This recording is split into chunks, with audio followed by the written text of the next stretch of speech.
Welcome my dear student. एक बार फिर से आपका इंग्लिश ग्रामर की क्लास में स्वागत है।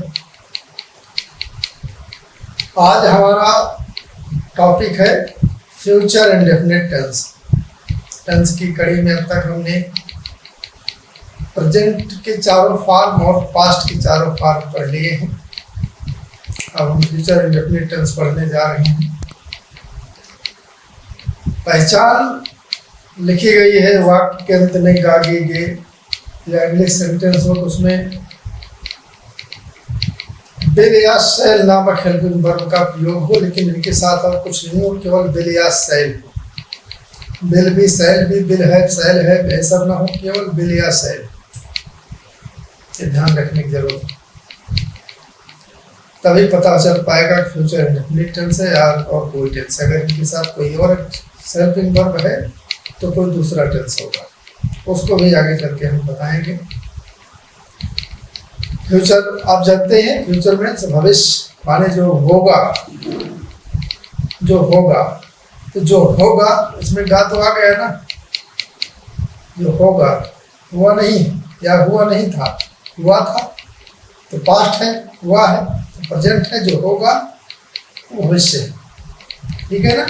इनडेफिनिट आप जानते हैं अनिश्चित, कब होगा ये नहीं पता।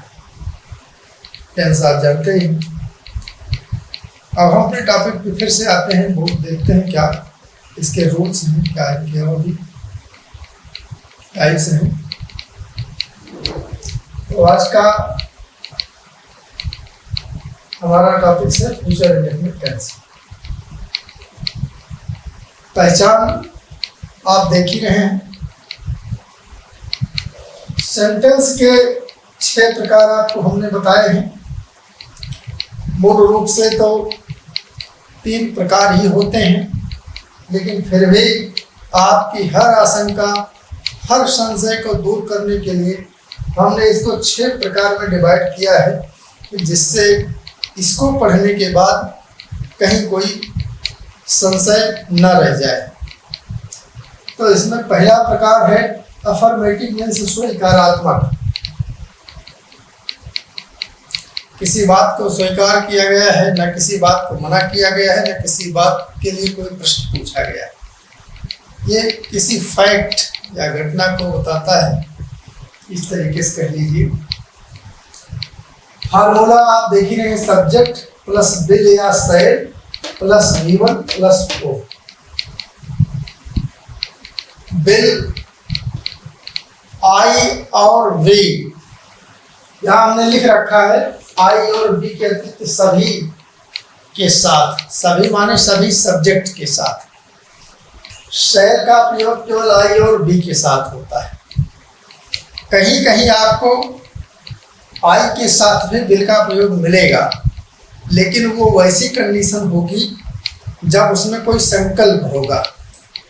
जैसे मैं अवश्य स्कूल जाऊंगा, तो अवश्य अगर है तो इसका मतलब अवश्य की अंग्रेजी नहीं होगी, यहाँ ये हो जाएगा I will go to school. समझ गए ना। ये ध्यान रखने की जरूरत है। अगर कहीं ऐसा मिलता है तो यही स्थिति होगी। सामान्य स्थितियों में सेल का प्रयोग आई और वी के साथ होता है, और बिल का प्रयोग आई और वी के अतिरिक्त सभी सब्जेक्ट्स के साथ। क्लियर। V1 जानते ही हो, V1 वर्ब का फर्स्ट फॉर्म हमने यहाँ लिख भी रखा है, S फॉर सब्जेक्ट और O फॉर ऑब्जेक्ट। सारी आशंकाएं दूर हों। ये मैथमेटिकल फार्मूला बनाया गया है जिससे आपको समझना और याद करना दोनों आसान हो जाए। इसका एक उदाहरण है, वह प्रतिदिन बाजार जाएगा। वह हमारे सब्जेक्ट ही के साथ भी जाएगा, जाने की अंग्रेजी गो है, फर्स्ट फॉर्म भी गो होगा, और बाजार माने to market. He will go to market, प्रतिदिन है तो डेली आ जाएगा, एवरी डे भी लिख सकते हैं। इसके बाद है नेगेटिव या नकारात्मक वाक्य, माने इसमें किसी बात को नकारा गया है।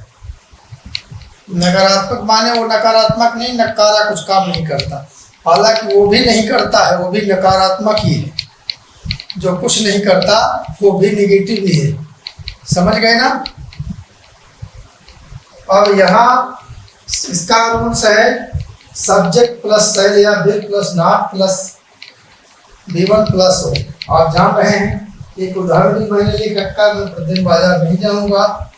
आई shall not, I shall, I के साथ सेल आएगा ना, not go to market daily, लिखा हुआ है। कितना सरल है। आपको सेंटेंस आपके सामने आए, सब्जेक्ट ढूंढिए, हेल्पिंग वर्ब वो सब्जेक्ट ढूंढिए, वर्ब के हिसाब से टेंस को पहचानिए। टेंस की पहचान तो वर्ब से ही होगी ना। टेंस को पहचानिए और उसके बाद सब्जेक्ट और वर्ब के हिसाब से हेल्पिंग वर्ब लगाइए। बाकी सारी चीजें ऑब्जेक्ट के रूप में सबसे पीछे रख दो। हिंदी टू इंग्लिश ट्रांसलेशन सिर्फ और सिर्फ थोड़े से ग्रामर की जानकारी की कमजोरी होती है। अगर नहीं जानकारी होती तभी उटपटांग होता है, गड़बड़ होता है। और ये चीजें इस तरीके से अगर आप सीखेंगे तो हम लोग अपने अनुभव के आधार पर बता रहे हैं कि ये इस फॉर्मेट में हम लोगों ने सीखा था, तब क्लियर हुआ था कि हमें किस प्रकार से चीजें याद रखनी है। अदरवाइज और डिस्क्रिप्टिव फॉर्म में लिखा जाता था नकारात्मक वाक्यों के अनुवाद के नियम, एक वचन या बहुवचनकर्ता के साथ शैल या बेल तथा क्रिया का प्रथम रूप और अंत में ऑब्जेक्ट लिख दिया जाता था। इतना बड़ा सा साला रटते भूल जाते थे। लेकिन ये एक मैथमेटिकल फॉर्मेट में मैंने आपको दिया है। अब इंट्रोगेटिव सेंटेंस है, आप जानते हैं दो प्रकार के होते हैं। एक तो वो होते हैं जो क्या से आरंभ होते हैं, जिनका उत्तर यस या नो में दिया जा सकता है। उनमें क्या की अंग्रेजी नहीं लिखी जाती, केवल हेल्पिंग वर्ब को पहले लाके रख देते हैं। और दूसरे वह होते हैं जिसमें प्रश्नवाचक शब्द या क्वेश्चनेबल वर्ड सेंटेंस के बीच में आते हैं। उनकी अंग्रेजी लिखी जाती है और उनकी अंग्रेजी वाक्य में सेंटेंस में सबसे पहले लिखते हैं।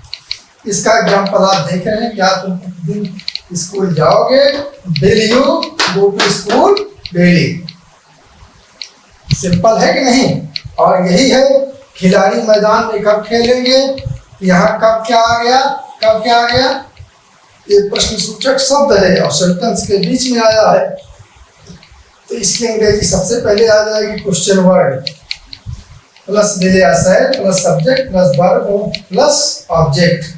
तो व्हेन विल द प्लेयर, जिस खिलाड़ी की बात कर रहे हैं हम जानते हैं तभी द प्लेयर है। अगर नहीं जानते हो तो केवल प्लेयर ही लिखते हैं।